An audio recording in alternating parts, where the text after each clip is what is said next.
मध्य प्रदेश की राजनीति आने वाले दिनों में एक मुद्दे पर गरमाने जा रही है। मामला है वंदे मातरम का। और वंदे मातरम इंदौर नगर पालिक निगम के परिषद सम्मेलन में रुबीना इकबाल खान ने वंदे मातरम नहीं गाया और जिसको लेकर के विवाद खड़ा हुआ।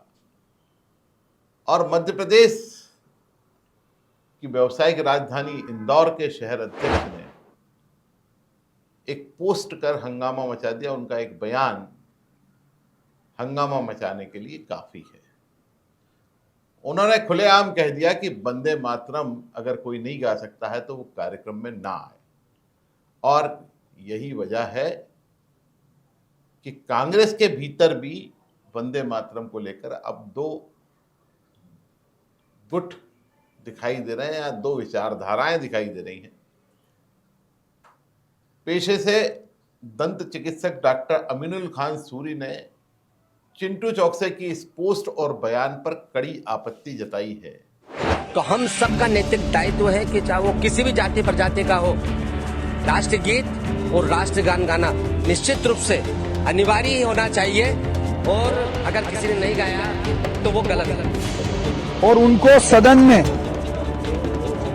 देर से आने की आदत हो और केवल इसलिए कि वंदे मातरम न गाना पड़े। और किसी भी तरह से ये नहीं है कि आप वंदे मातरम गा के ही अपनी हिंदुस्तानी और अपनी भारत होने का नागरिक का आप एक सबूत दे सकते हैं। अब वो हमसे बोल रहा है यहाँ रहना होगा तो वंदे मातरम कहना होगा। तो ये दादागिरी तो हम तो किसी की बात की नहीं सुनते। काय के लिए हम दादागिरी से किसी की बात सुने।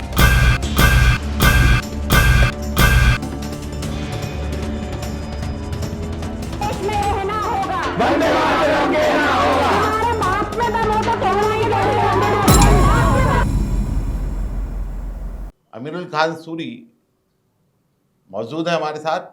अमीनुल जी, अगर वंदे मातरम गाने में क्या हर्ज है, क्या दिक्कत है, क्यों भारतीय जनता पार्टी या कांग्रेस के बीच में इस पर एक मतभेद और टकराव की स्थिति बनी रहती? देखिए, वंदे मातरम गाने से आपत्ति नहीं है मुझे। मेरी आपत्ति है जो हमारे शहर कांग्रेस के अध्यक्ष ने उसकी अनिवार्यता को लेकर बयान दिया। जब हम कांग्रेस पार्टी के विचारों से प्रभावित होकर कांग्रेस पार्टी को ज्वाइन करते हैं तो हमें कांग्रेस का इतिहास जानना चाहिए। सबसे पहले वंदे मातरम कांग्रेस के कलकत्ता अधिवेशन में 1896 में गुरुदेव रविंद्रनाथ टैगोर ने गाया था। और तब से लेके आज तक हमारे जितने अधिवेशन होते हैं, हमारे कार्यक्रम होता है, वंदे मातरम गाया जाता है। कोई कांग्रेसी अगर आके कहता है कि मैं वंदे मातरम नहीं गा रहा हूं, तो ये हमारी पार्टी स्वतंत्रता संग्राम सेनानियों ने वंदे मातरम हमारी आजादी की लड़ाई की अस्मिता का प्रतीक था। वंदे मातरम के नारे लगाते हुए हमारे कई जिन्होंने देश की आजादी दिलाने का कार्य किया, नारे लगाए और अंग्रेज हुकूमत के खिलाफ बिगुल बूझने का काम किया। और एक और बात जान के आपको गौरव जी आश्चर्य होगा, जब 1896 में वंदे मातरम गुरुदेव ने गाया था तब कांग्रेस का तत्कालीन राष्ट्रीय अध्यक्ष कौन था? कांग्रेस का तत्कालीन राष्ट्रीय अध्यक्ष रहमतुल्लाह एम खयामी थे, जो खुद एक खोया मुसलमान थे। और उस खोया मुसलमान, उस मुसलमान की राष्ट्रीय अध्यक्षता में वंदे मातरम गाया गया। वंदे मातरम को लेके अगर किसी को तकलीफ है तो मैं उसे अनुचित करार देता हूं, पर वंदे मातरम गाना अनिवार्य है, इसको लेके स्वाभाविक रूप से ऑब्जेक्शन है। ये तानाशाही पूर्ण फैसला है। वंदे मातरम हमारे देश का नेशनल सॉन्ग है, राष्ट्रीय गीत है, नेशनल एंथम जनगण मन है।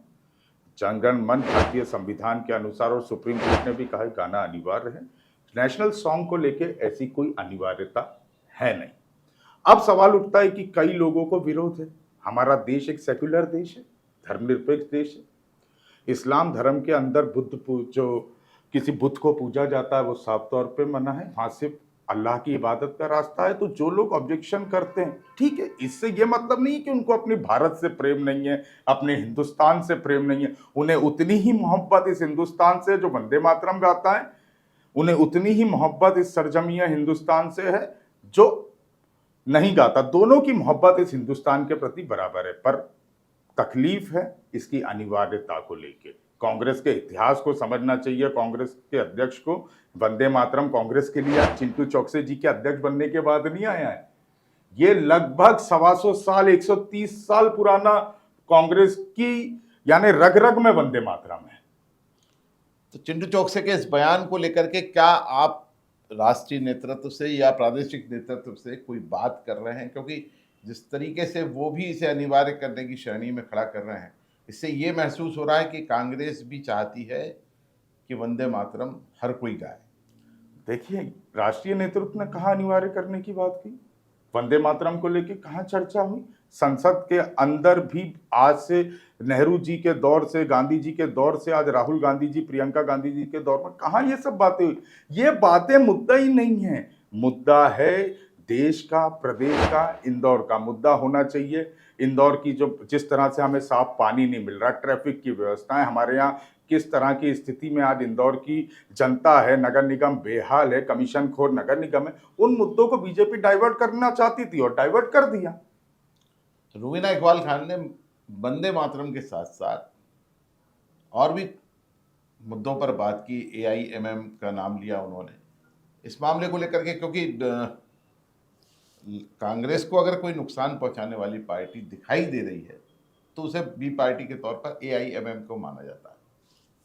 देखिए, रूबीना इकबाल खान जी हों या फिर दूसरी फौजिया शेख अलीम जी हों, हमारी वरिष्ठ पार्षद हैं, उन्होंने जो शुरुआती बातें कही वो बातों से मैं सहमत हूँ, पर भाषा जो इस्तेमाल की गई उस भाषा से मैं असहमत हूँ। सीनियर पार्षद होने के नाते भी कह रहा हूँ, इस तरह की भाषा का इस्तेमाल नहीं होना था। और रही बात AIMIM की, तो जो AIMIM में जाना चाहते हैं वो फौरन जाएं, तत्काल जाएं। कांग्रेस पार्टी को ऐसे लोगों की आवश्यकता नहीं है, तत्काल चले जाएं।